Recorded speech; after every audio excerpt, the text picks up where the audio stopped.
কেমন আছো বন্ধুরা? ছোটদের পুরাণ কথা চ্যানেলে সকলকে স্বাগত। বন্ধুরা, এর আগের একটি ভিডিওতে আমি বলেছিলাম যে মৃগরূপী একজন ঋষিকুমারকে পাণ্ডু মৈথুনরত অবস্থায় তীরবিদ্ধ করে মেরেছিলেন। আর সেই মৃগরূপী ঋষিকুমার পাণ্ডুকে অভিশাপ দিয়েছিলেন যে মৈথুনকালে পাণ্ডুর মৃত্যু হবে। এই অভিশাপ শুনে পাণ্ডুর খুব মন খারাপ হয়ে যায়। তারপর পাণ্ডু হস্তিনাপুরে ফিরে যান।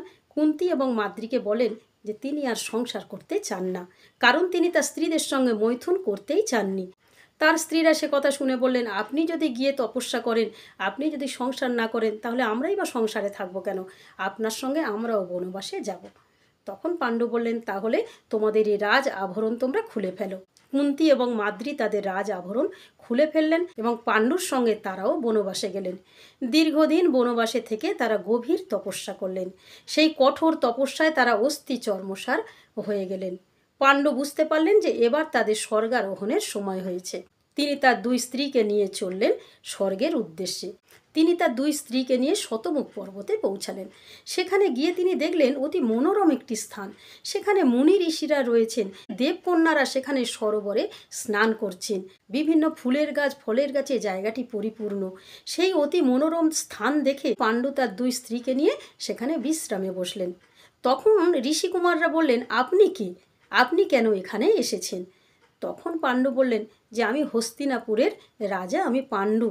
আমাকে ঋষিপুত্র অভিশাপ দিয়েছে, তাই আমি আমার দুই স্ত্রীকে নিয়ে তপস্যা করেছি এবং তপস্যার ফলে আমরা স্বর্গারোহণ করছি। তখন ঋষিকুমাররা বললেন, আপনার তো সন্তান নেই বললেন, অপুত্রক অবস্থায় তো স্বর্গে কেউ যেতে পারে না। শাস্ত্রে আছে, বেদে আছে যে অপুত্রক অবস্থায় কারো স্বর্গবাস হয় না। আপনি যদি স্বর্গে যান, তাহলে তো আপনাকে আবার মর্ত পৃথিবীতে ফিরে আসতে হবে। পাণ্ডু ভাবলেন, তাই তো, অপুত্রক অবস্থায় তিনি স্বর্গবাস কী করে করবেন?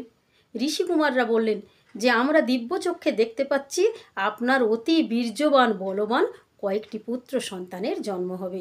রাজা, আপনি দুই স্ত্রীকে নিয়ে ফিরে যান। পাণ্ডু বললেন, আমি হস্তিনাপুরে ফিরতে চাই না। পাণ্ডু তার দুই স্ত্রীকে নিয়ে শতমুখ পর্বতে বাস করতে লাগলেন। বন্ধুরা, আজকের এই পর্যন্ত। পরের দিন বলবো এর পরের অংশটুকু। আর আজকের অংশটুকু কেমন লাগলো তোমরা লাইক কমেন্টস করে দিও। নিয়মিত আমার কাহিনী শোনার জন্য বন্ধুরা আমার চ্যানেলটিকে ফলো করে রেখো। যারা এখনও আমার চ্যানেলটিকে সাবস্ক্রাইব করোনি তারা আমার চ্যানেলটিকে সাবস্ক্রাইব করে দিও।